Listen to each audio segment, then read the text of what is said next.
I was looking everywhere, but I was unable to find her. God knows where she had gone. After looking almost an entire day, I started to feel worried about Maria. Maria and I had recently gotten married, and we were here in Los Angeles for a honeymoon trip. I met Maria a year ago when I was visiting the Philippines, and I instantly fell in love with her. She was the sweetest, kindest, and most unique girl I know, and as I got to know her, I fell more for her. She had the most beautiful eyes, which were shaped like almonds. She was wearing a knee-length skirt with a knitted shirt, and her curves were showing in the right places, giving her a well-defined body. Her voice was as soft as if she was playing a melody while talking. Slowly, we both fell in love with each other. I stayed there for about a year just to be closer to her, and then we decided to get married. It's been only a few days since we got married, and we came to Los Angeles for a honeymoon trip, but as soon as we got married, I started to notice changes in her behavior. It started to feel like she was a completely different person. When we were having romantic moments, she would space out, and sometimes it would feel like she was trying to recognize me. One day when I woke up, I found that she was not there. I called her, but she did not respond. And when even after 2 days she did not return, I started to lose my mind because I was unable to imagine her not being there with me. All kinds of scenarios started to cross my mind. I thought, what if she ran away from me? But she came willingly with me after marrying, and she looked so happy that we would be together forever. So what could have happened? Did someone abduct her? But she slept right beside me. I would have noticed if someone had broken into our room. All of these thoughts were taking over my mind, and I started to lose my senses. The last conclusion I came up with was that she had run away from me because of her changed behavior patterns that I had noticed after our marriage. I guess she did not love me enough to imagine the rest of her life with me. I did not want to go back because I was still hoping that she would come back to me. So I rented an apartment there and started to look for her on my own. I lost my appetite completely and started to feel dizzy throughout the day. But then I thought, if something were to happen to me and then she returns, what will happen to her? So I decided to eat something. That was when I saw a Domino'S pizza outlet on the side of the street. I went in and ordered a veg-loaded pizza and sat in an empty seat on the corner. As I was waiting, I heard a familiar melodious voice that I could recognize anywhere. I looked around impatiently and noticed that she was there wearing the employee uniform and talking with a customer. I immediately went near her and said, "Maria, what are you doing here?" She looked at me with a look that broke my heart. It was the look of unfamiliarity, as if she was oblivious to my existence till now. "I'm sorry, sir, but who are you, and how do you know my name?" she asked with innocence in her look, as if it was our very first time meeting. I would have fallen in love with her all over again, but this time, it was just shattering my heart into pieces. I was her husband, and she was refusing to recognize me. And it did not look like she was doing it on purpose, because I could read her expression and her eyes that she really could not remember me. I decided to win my wife back and make her remember us at every cost. So at the time, I said that maybe I just mistook her for someone else. I ordered the largest pizza on the menu and sat there looking at her for hours. She was like an angel, and I wanted her back in my arms. I hated how other men were looking at her and were trying to make advances toward her, but I felt relieved by noticing her cold responses toward them. I came again the next day and spent most of my time there ordering pizzas and just staring at her.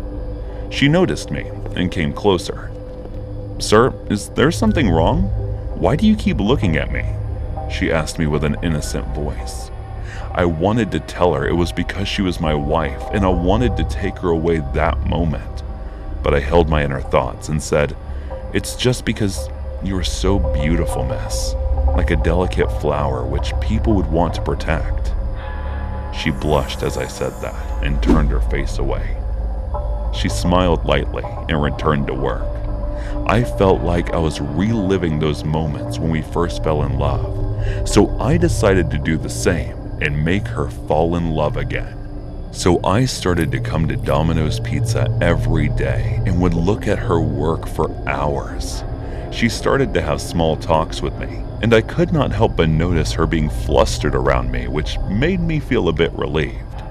Slowly, our small talk turned into long conversations, and we started to hang out. One day I asked her out, and we started to date. I was too eager to make her my wife again, so within 3 weeks of our relationship, I proposed to her. She was blushing through her ears like the first time when she said yes to me, and we decided to get married right there in Los Angeles. As soon as our marriage ceremony ended, I decided to take her home. We flew from Los Angeles to New York and finally reached our home. The thing that was making me more nervous was that her behavior was starting to change just like before. I was always scared and was always aware of her presence, and if she left my side even for a minute, I started to feel anxious. I couldn't even sleep properly, and one day, it happened. She was gone once again. I could not understand what was happening, so the first thing I did while looking for her was that I contacted every good doctor to know about her condition, but they all told me different things and that they needed to see the patient to know the exact cause. After looking for days, I went to a bar to drink, and when I was drinking, I could not stop my tears from flowing. That was when a woman came and asked me what had happened. I was so drunk that I told her everything. She held my hands and then released them in a sudden response. "The love of your life is cursed. Someone had put her in a loop that triggers her as soon as she gets married. You need to get away from her life if you want to break this loop. Stop looking for her." She started to leave after saying these things. I called out multiple times, but she didn't turn back and left. "Who are you calling, sir?" the man serving the drinks asked me. "The lady who was just sitting here beside me." As I said this, the man looked at me with disbelief and said, "Sorry, sir, but no one was here. You've been drinking alone for almost an hour and a half."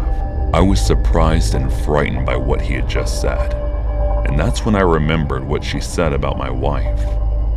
I exited the bar and went to my apartment. "What's your order, sir?" she said, looking at me standing near the counter. She was wearing the uniform of Domino's Pizza and was smiling at me politely in an official manner. After looking for her in every Domino's Pizza outlet possible, I finally found her again. I guess that woman was right. She's stuck in a loop, and I loved her too much to let her stay alone. So I decided to live in this loop with her, together.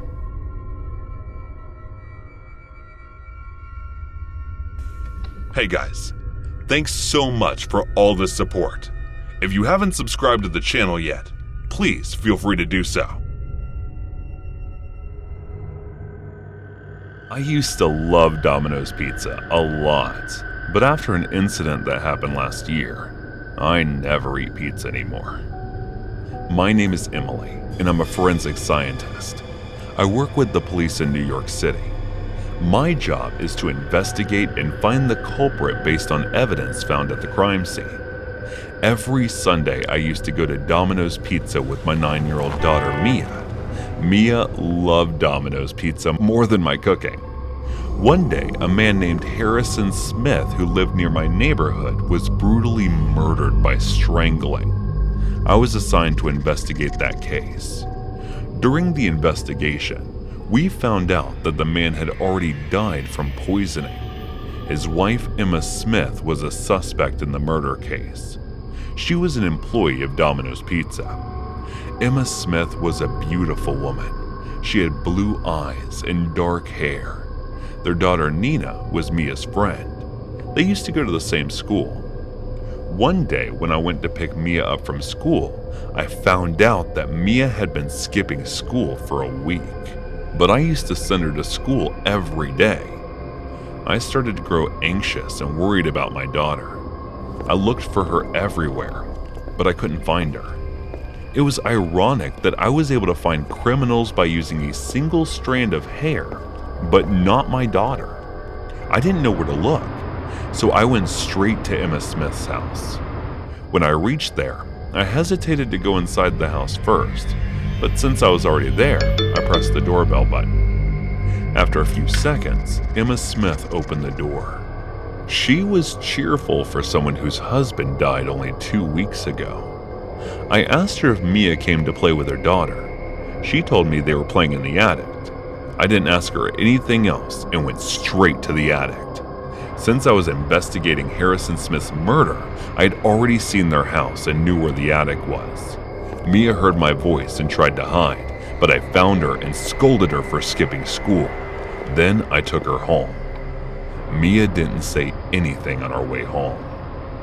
After that, Mia's behavior started to change.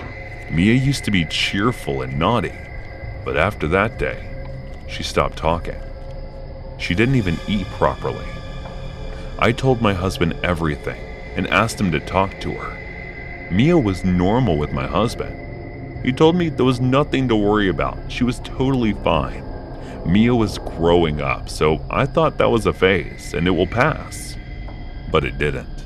It only became worse. After a week, Mia completely stopped talking, and even when we went to Domino'S Pizza, she refused to eat anything. So I took Mia to a doctor. The doctor said Mia is probably traumatized by something, and she wouldn't open up to the doctor. Mia was getting sick, and the case I was working on kept getting complicated, and there were no clues on how to solve either of the problems. I didn't know what to do anymore. Slowly, Mia started to become normal, and I found the breakthrough. Emma Stone was pleading to the court to return her husband's body so that she could have a funeral for Harrison. After the complete autopsy and investigation, we found out that Harrison died the night before his wife called 911 and told them her husband was dead. The contents of Harrison's digestive tract were pizza, beer, and poison. As per suspicion, it was Emma after all. Emma was arrested for the murder of her husband, Harrison Smith. She quietly confessed to the police. After Emma's arrest, we took Nina in until her next legal guardian was decided by the court. When Nina came to live with us, she was very quiet and refused to eat anything, just like Mia. I thought it was because she recently lost her parents, but it was not the case. The next day, I took both Mia and Nina to their school and told their teacher to keep an eye on them. After 3 days, Nina came home with a black eye and a broken nose. I asked her what happened. She didn't talk to me. So I asked Mia, and she told me that some kids bullied Nina and called her a murder's daughter. That's when she got into a fight with them and got beaten. I thought I should lighten up her mood, so I took Nina and Mia to Domino'S Pizza. After I reached there, I parked my car and took Mia and Nina inside. I asked them what they would like to order.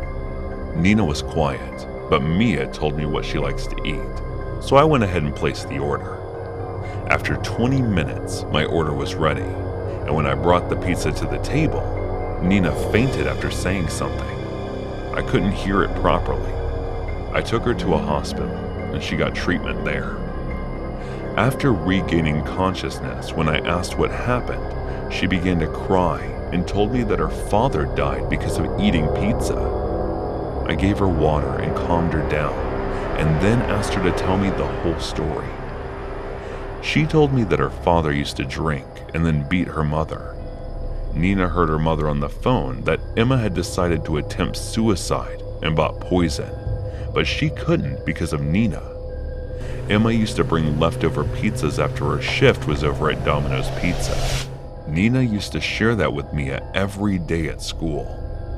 One day, when she came home late with leftover pizza, Harris's husband was already drunk and started beating her badly. He raped his wife, and he ate all the leftover pizza.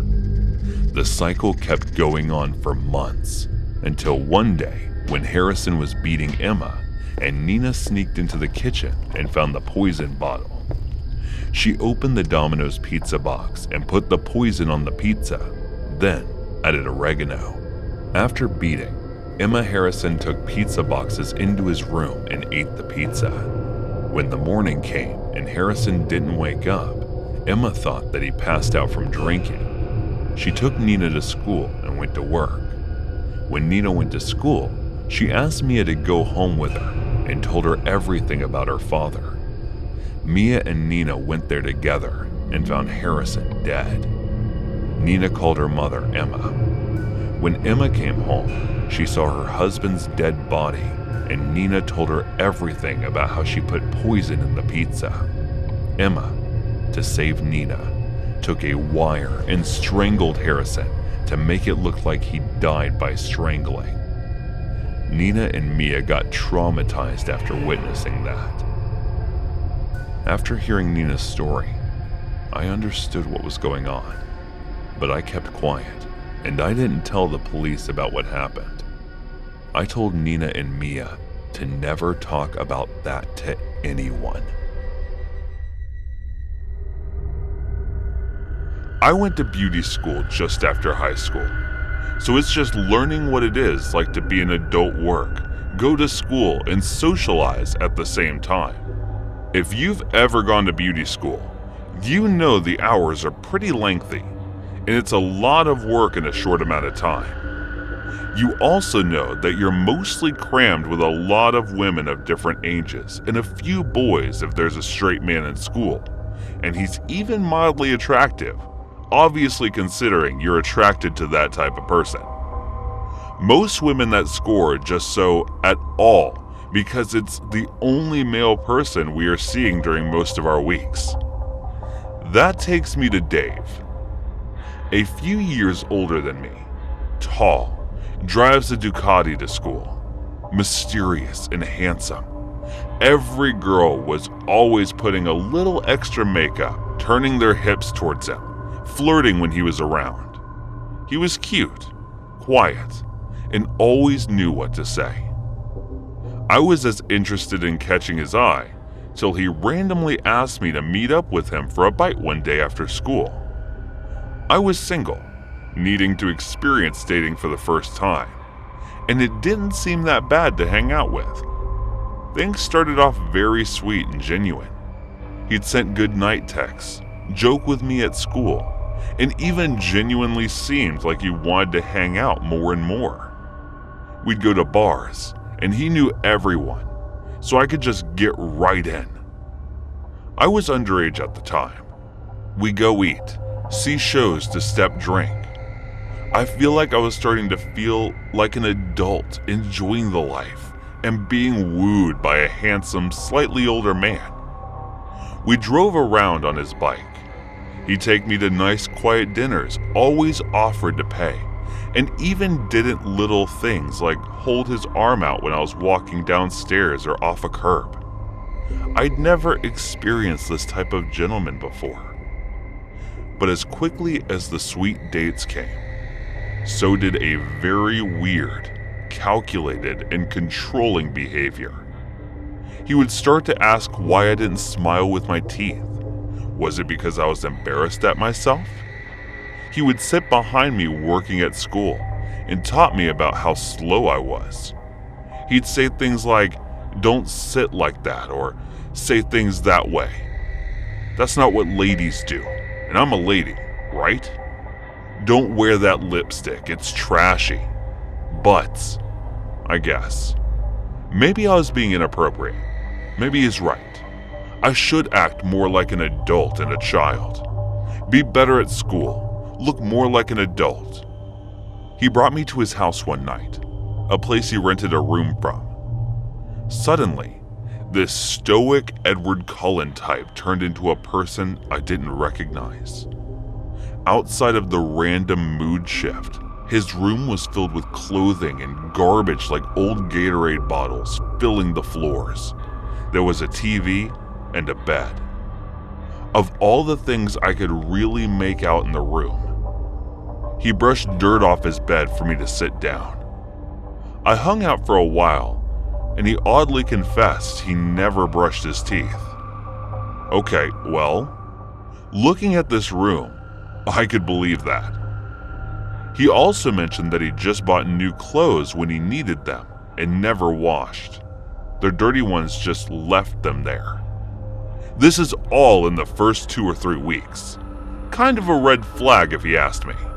The lights were off at one point, and we're watching a show, and I see a light like a cell phone right outside the window behind the TV. I jump and get his attention, but he had to have seen. He brushes it off, saying it must be a roommate though. I notice he's texting someone at the same time. Let it go for the night. Eventually go home, but so feel uncomfortable. When the phone calls started happening in the stories of his ex, they lived together. She was 10 years older than him and had a 6-year-old kid. She was crazy. If he and I would hang out, I'd suddenly start getting calls from an unknown number. The minute I walked in my door, they would ring to my voicemail. Got them, and no one would say a word till the message ran out of time. They'd happen every 10 minutes for 3 or so hours. I asked him about this, if it was him, and he said it may just be his crazy ex. But how would she have my number? He'd say, well, I have to give her some of her things, and she stole my phone at one point. Must have taken your number. So the gentlemanly dates would happen, and the gifts, sending roses and coffee to my work, showing up with a massage and spa packages every week. We still saw each other at beauty school, almost alien. He'd be kind, but it was always hush-hush until it was outside of school. I was torn. This person lying? Or is this the kind of person to want to date me? Maybe he just has some flaws and a crazy ex. Then the texts and Facebook messages started coming, clarifying it was her. He told me about your messed up life and secrets you've told him. I know he just saw you. I know you were at his house. I was outside his window looking in. Your red dress was nice.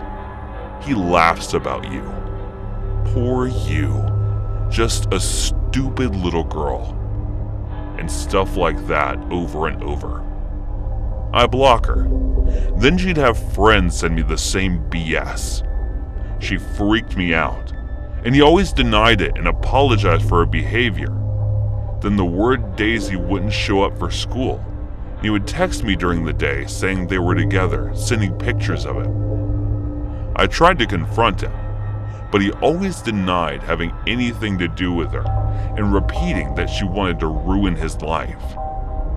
And then she started going to my work, telling my coworker she was my friend and would color things on the kids menu, like my name plus Dave, art, her, and tell them she wanted me to have it. She'd send me a random picture of him at a booth at my work, and I put the pieces together when I got there and got her notes, asking my coworkers where she was sitting and what she looked like. It was gross and embarrassing, let alone scary. My car was broken into at school, and nothing was taken from it, but a bill that had my address on it. Then was so scared. I came home at any point in time, and she started calling me over and over as soon as I closed the door behind me. I felt trapped. She would call my work and school saying she was my mom and try to get more info on me, or call them as a customer saying to get me fired. My roommates finally kicked me out because they were rightfully freaked out. So I turned to the police. They put me in contact with a detective who I handled all of the calls, texts, and messages, plus notes she left in my work. I never answered the phone or responded to a single message from her. I had hundreds of calls, texts for at least a month. They came in every day from the same number. I never blocked that number after the first few were blocked, so I could keep a log of all the attempts. Plus, I have to keep a journal of every incident leading up to me coming to the police just in case. I watched a lot of crime documentaries.